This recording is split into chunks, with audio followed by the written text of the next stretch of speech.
Hi guys, welcome to my YouTube channel. So before we get started, make sure to hit the like button, also subscribe to my channel. Today, we will talk about 30 days of yoga for your psychological and physical well-being, day 1. So make sure to watch the full video. Welcome to your 30-day journey towards psychological and physical well-being through yoga. Today marks the beginning of a transformative experience where you'll discover the profound benefits of yoga for your mind and body. In a dimly lit room filled with steam, I noticed droplets of blood hitting my mat as I folded myself forward.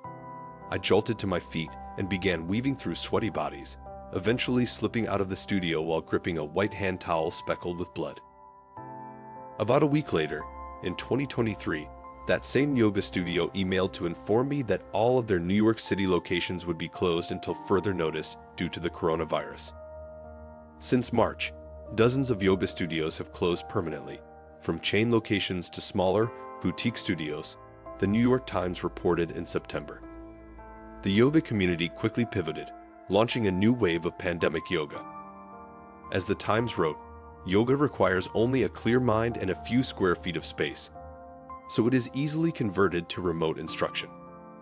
Loyal yogis quickly followed along, with MindBody, a booking software company for the wellness industry, reporting, last year, 1 in 5 users said they had taken streamed or pre-recorded classes, but by this June, more than 4 of 5 said they were doing so. In an effort to fight off digital fatigue earlier this year, I began taking long walks or runs after work instead.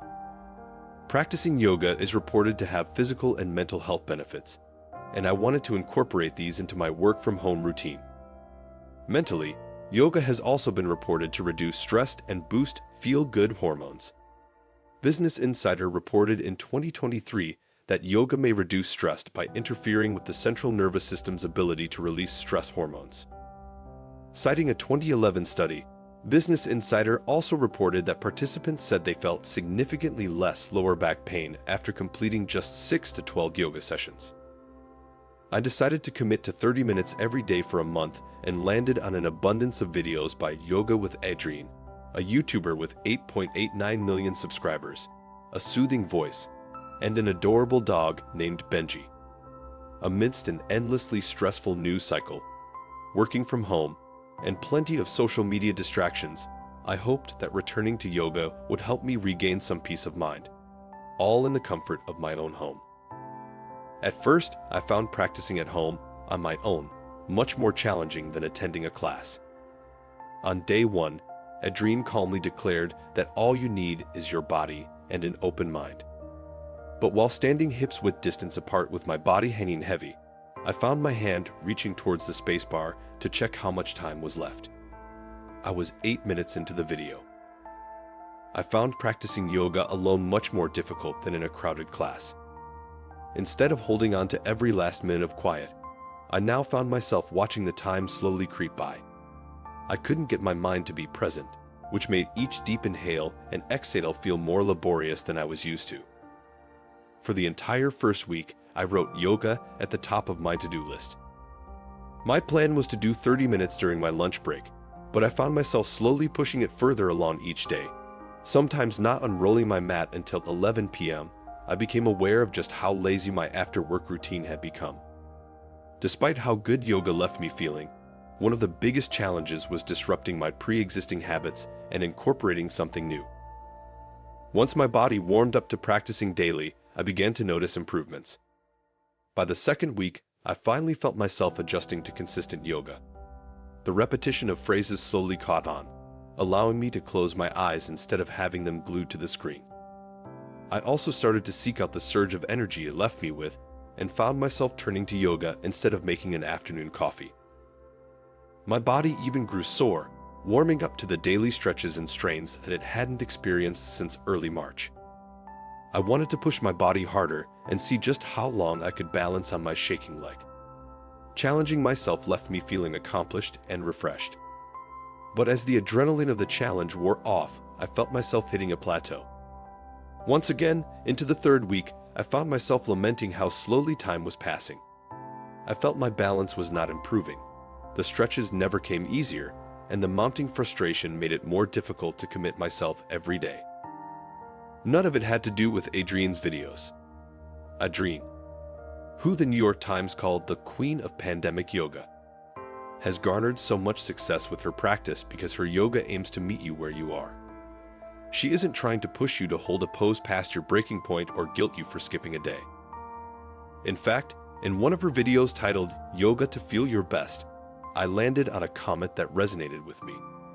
One user lamented, "I'm very inconsistent with my practice. I somehow get into the mindset that I don't have the time."